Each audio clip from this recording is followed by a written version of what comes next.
Assalamualaikum warahmatullahi wabarakatuh. Saya Karis Hamdi Hilmanjaya dengan NIM 19060099 dari Fakultas Ekonomi, jurusan Ilmu Ekonomi, akan membahas tentang pertemuan keempat tentang teori Malthus dan teori Mill. Yang pertama kita dulu masuk ke teori Malthus. Teori Malthus membekali dirinya dengan pengetahuan untuk mempertahankan diri dan berkembang baik. Oleh karena itu, peran pembangunan dan melindungi anak-anak merupakan bagi generasi penerus tersebut hanya bisa terpenuhi apabila sensitivitas kepedulian antara individu dalam berperilaku. Itu adalah prinsip Malthus.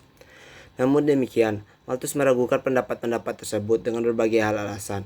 Ia menuangkan gagasan-gagasan dalam sebuah esai yang berjudul Uneasy on the Principle of Population as it affects the future improvement of society, with remarks on the speculation of Mr. Goodwin, M. Condorcet, and other writers, atau yang lebih dikenal dengan nama The Easy on the Principle of Population.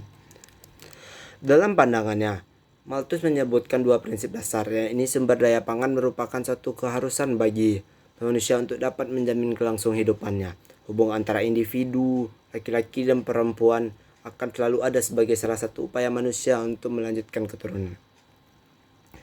Ia juga menegaskan bahwa karena hasrat manusia untuk memiliki keturunan akan selalu ada, maka berakibat pada meningkatnya pertumbuhan populasi manusia. Ia melihat data statistik pertumbuhan penduduk Amerika Serikat selama 150 tahun, di mana terdapat pertumbuhan populasi hingga 2 kali lipat setiap 25 tahun.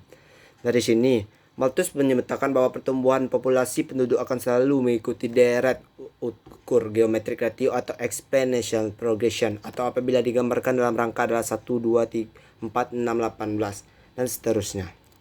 Sementara di sisi lain, pertumbuhan sumber daya pangan dan produksi yang tersedia untuk dikonsumsi bergerak secara perlahan, mengikuti daerah hitung, atau jika digambarkan dalam angka adalah 1, 2, 3, 4, 5, dan seterusnya.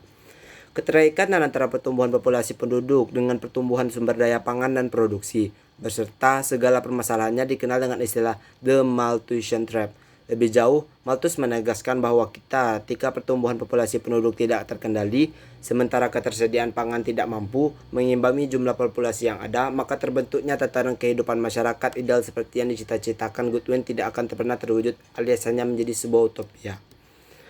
Malthus juga menyebut adanya dua faktor yang bisa menghambat pertumbuhan populasi, yakni faktor peningkatan angka kematian, misalnya terjadi peperangan, bencana, kelaparan, serta timbulnya wabah penyakit. Faktor lainnya adalah pengurangan angka kelahiran berupa penundaan usia, perkawinan, serta memanfaatkan alat kontrasepsi.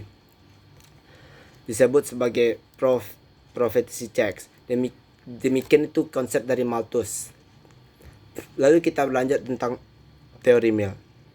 Teori Mill menganggap pembangunan ekonomi sebagai fungsi dari tanah, tenaga kerja, dan modal, sementara tanah, tenaga kerja adalah faktor produksi yang asli. Modal adalah persediaan yang dikumpulkan dari produk-produk tenaga kerja yang dipekerjakan secara produktif konsumsi. Konsumsi produktif adalah konsumsi untuk memelihara dan meningkatkan kemampuan produktif masyarakat. Teori-teori ini mengenal ada dalam satu, pengendalian pertumbuhan penduduk, yang dimaksudkan dengan penduduk hanyalah golongan kelas pekerja. Yang kedua, cadangan upah. Upah pada umumnya melebihi tingkat penghidupan minimum. Upah dibayarkan dari modal. Laju akumulasi modal.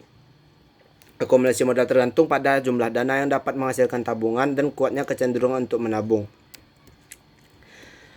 Tingkat laba cenderung akan menurun karena hasilnya semakin dari sektor pertanian dan bertambahnya penduduk berdasarkan laju Malthus. Yang kelima, keadaan stasioner. Yang keenam, peranan pemerintah. Sebagai aturan umum, setiap penyimpanan dari aturan itu kecuali akan diperlukan kepentingan lebih besar dari satu kesejahteraan. Mill terlalu pesimis pada pertumbuhan penduduk dalam arti teori Malthus dan teori Malthus lainnya salah. Hukum mengenai hasil yang semakin berkurang tidak berlaku, bukan suatu kebijakan praktis.